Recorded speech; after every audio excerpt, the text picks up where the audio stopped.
ખેડૂતને ફાયદાની વાત કરી દઉં કે તમારો મોટો મોલ થાય ને પાક જે છે કર્યો હોય તો એમાં હંમેશા તમારે મોટા દાણાનું ખાતર નાખવું, જેનાથી પાકને ખાતર અડે નહીં અને નુકસાન ન કરે, જેથી એના પાંદડા કે છોડવા સારા રહે અને બળે નહીં. એટલે હંમેશા તમારે મોટા દાણાનું ખાતરનો ઉપયોગ કરવો, જેનાથી પાક સારો થાય અને એને નુકસાન ન કરે. Welcome back to my another vlog. સ્વાગત છે તમને એક મારા નવા વ્લોગમાં. કેમ છો મિત્રો? આઈ હોપ કે તમે બધા સારા દેશો. આપણે સવારમાં તલમાં આવી ગયા છે. આ બીજી વાર તલ વાવેલા છે. પહેલી વાર વાવવાથી ખીયરના દિવસે વાવેલા છે, મકર સંક્રાંતિના આગળના દિવસે. અને મકર સંક્રાંતિના દિવસે આપણે પાયું હતું, પહેલું પણ મૂક્યું હતું, પણ કોને ખબર કાંઈ સફળ ન થયું. એના હિસાબે આજ બીજી વાર આપણે તલ કરેલા છે. પહેલી વારમાં કાંઈક શું ભૂલ છે એ ખબર નથી, ઠંડીના કારણે થયું કે રેબાઈ ગયું કે ઊંડું વહ્યું કાંઈ ખબર નથી. એટલે એ તો જુ પણ આ બીજી વાર આપણે કરેલા છે અને કેવા છે તમને બતાવી દઉં. અત્યારે સારા છે, મસ્ત મજાના, પણ આમાં અત્યારે ખડ બહુ હતું. ખડની પણ એક વાર દવા છાંટી હતી આપણે, પણ કાંઈ ખડ બળ્યું નહીં. આખામાં કેટલા 20 પપ છાંટ્યા હતા પણ બળ્યું નહીં. હારે અત્યારે જો દાડિયા પારે છે, બળ્યું નહીં એટલે આપણે પારવાનું શરૂ કરી દીધું. એમ છે એટલે પરાઈ જાય એક બે દીમાં. હવે 5 થી 7 દી થાય શરૂ હતું, તો આજ પરાઈ જાય ને તો આમાં ખાતર નાખીને આપણે પાણી આપી દઈશું એટલે સારા થઈ જાય. અને આમાં થોડીક કાંક એવું લાગે છે કે ઈળ ને મચ્છી ને એવું બધું છે, કાંક રોગ છે થોડોક, તો આપણે આમાં દવાઈ છાંટવાની છે. આની પહેલાં પણ આપણે દવા છાંટી હતી, પણ મેં બ્લોગ નહોતો બનાવ્યો, કારણ કે તમને કેટલીક વાર બતાવું દવા છાંટીને એવું બધું, એટલે મને એવું લાગ્યું હતું એટલે મેં ન બતાવ્યો. પણ એવું થાય કે સારું ન બતાવ્યું તો કોઈ વિશ્વાસ ન કરે એટલે એવું થાય, પણ હાલખર તમને બતાવી દઈશ. તો ફટાફટ પહેલાં આપણે ખાતર નાખવાની શરૂઆત કરું. ફટાફટ શબ્દો જ્યાં હું વાપરું ને મિત્રો, એટલે તમારે સમજી જવાનું કે એ કામ ફટાફટ જ હું કરતો હોય. આમ તો કાંઈ બોલતો ન હોય એટલે સમજી જ જવાનું, કારણ કે અહીં એક સાથે બબ્બે કામ શરૂ હોય. હારવાર અહીંયા પાણી હમણાં શરૂ હતું અને લાઇટ વહી ગઈ છે, એટલે પાણી પણ શરૂ છે, એ તમને બતાવીશ. એટલે એનો અર્થ એમ છે કે હું કહેતો હોય એ બધું સાચું જ હોય, આમ નામ ન બોલતો હોય. તો પહેલાં આને તોડી નાખી, અનબોક્સિંગ કરીએ છીએ. 2 ઓલા મારેલા હોય તો ફટાફટ પહેલાં નાખી દેવી. કાલ જ હજી આપણે ખાતર લાવ્યા હતા, ખાતર યુરિયા છે ને કાંઈક. આ પહેલી વાર મેં એવું જોયું લાલ કલરનું છે, આ નગર વ્હાઈટ જ હોય આમ જો. તો પહેલાં નાખી દેવી.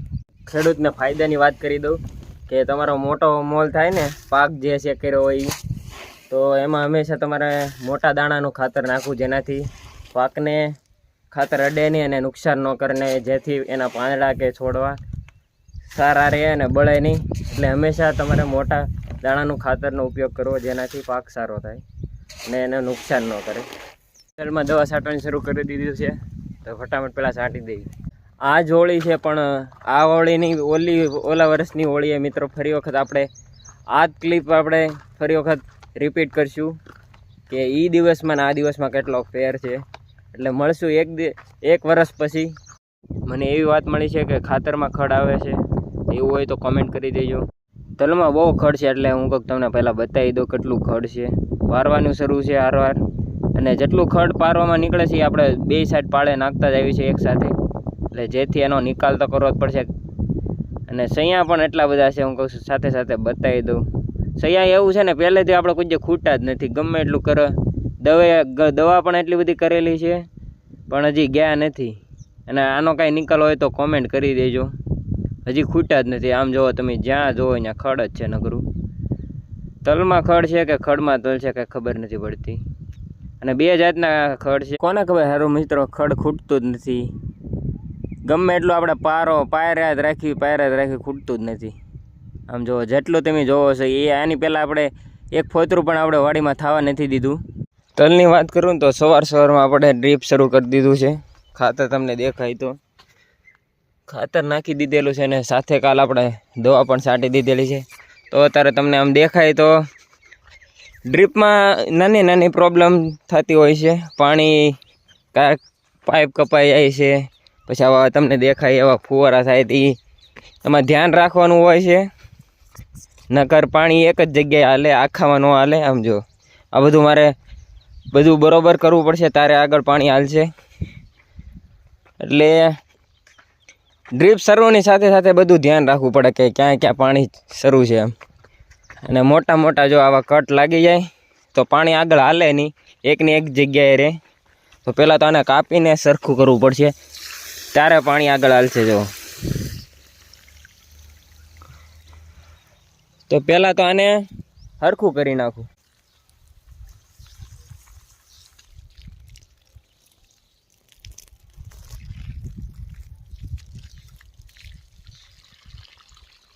મિત્રો આ નિપ્પલ છે જે આમાં લગાડવામાં આવે છે.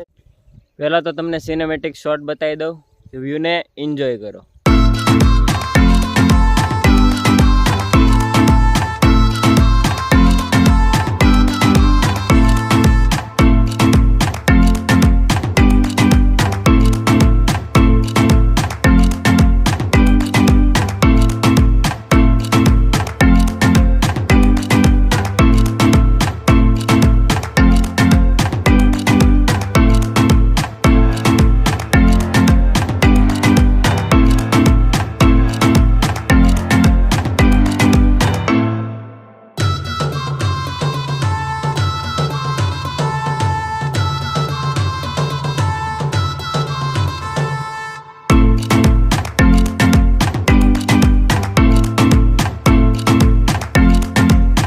દિવસે ને દિવસે હું બેસ્ટ વ્લોગ બનાવવાની કોશિશ કરીશ, જેથી તમને જોવાની મજા આવે. આશા કરું છું કે તમને મારો વ્લોગ ગમ્યો હશે. મળશું નવા વ્લોગમાં, ત્યાં સુધી મોજ મારો.